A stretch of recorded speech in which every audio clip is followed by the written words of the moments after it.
Good morning and congratulations on making it to Friday. Friday, July 21st, 2023. In our daily lectionary reading today, we are once again looking ahead to Sunday.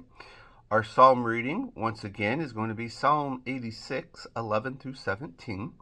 For our Old Testament reading, we are continuing in the book of Isaiah. We jump ahead a few chapters, and we're at 44, 9 through 17.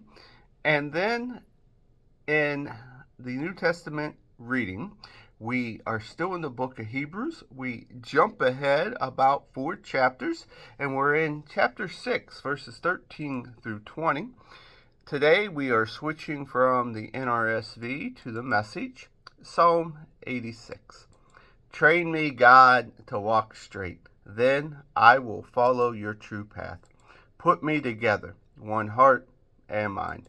Then, undivided, I'll worship in joyful fear. From the bottom of my heart, I thank you, dear Lord. I've never kept secrets what you're up to. You've always been great toward me. What love! You snatched me from the brink of disaster. God, these bullies have reared their head. A gang of thugs is after me, and they don't care a thing about you. But you, O God, are both tender and kind, not easily angered, immense in love, and you never quit. So look me in the eye and show kindness. Give your servant the strength to go on. Save your child, dear child. Make a show of how much you love me, so that the bullies who hate me will stand there slack-jawed, as you, God, gently and powerfully put me back on my feet. Our Old Testament reading, Isaiah 44, 9 through 17. All those who make no God idols don't amount to a thing, and what they work so hard at making is nothing. Their little puppet gods see nothing and know nothing. They're total embarrassments.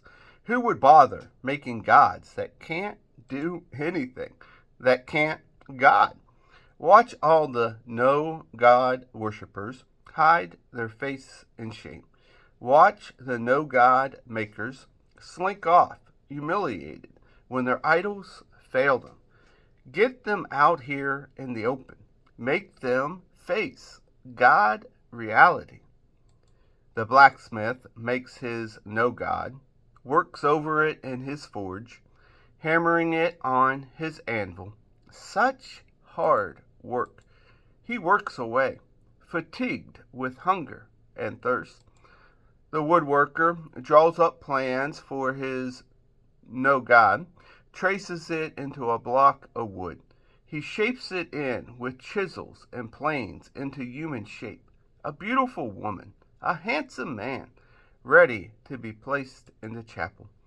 He first cuts down a cedar, or maybe picks out a pine or oak, and lets it grow in the forest, nourished by the rain. Then it can serve a double purpose. Part he uses as firewood for keeping warm and breaking bread. From the other part he makes a god that he worships, carves it into a god shape, and prays before it. With half he makes a fire to warm himself and barbecue his supper. He eats his fill and sits back satisfied, with his stomach full and his feet warmed by the fire. Ah, this is the life, and he still has left for a God, made to his personal design, a handy, convenient, no God to worship whenever so inclined. Whenever the need strikes him, he prays to it. Save me, you're my God. Our New Testament reading from the book of Hebrews, chapter 6, verses 13 through 20. When God made his provision and promise to Abraham, he backed it all the way, putting his own reputation on the line. He said, I promise that I'll bless you with everything I have. Bless and bless and bless. Abraham stuck it out and got everything that he had been promised to him. When people make promises, they guarantee them by appeal to some authority above them, so that if there is any question that they'll make good on the promise, the authority will back them up. When God wanted to guarantee his promises, he gave his word, a rock solid guarantee.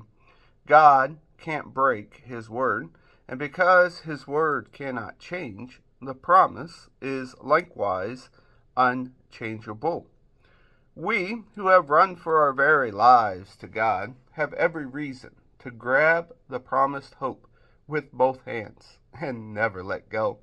It's an unbreakable spiritual lifeline, reaching past all appearances right into the very presence of God, where Jesus, running on ahead of us, has taken up his permanent post as high priest for us in the order of Melchizedek. And here ends our readings for the day.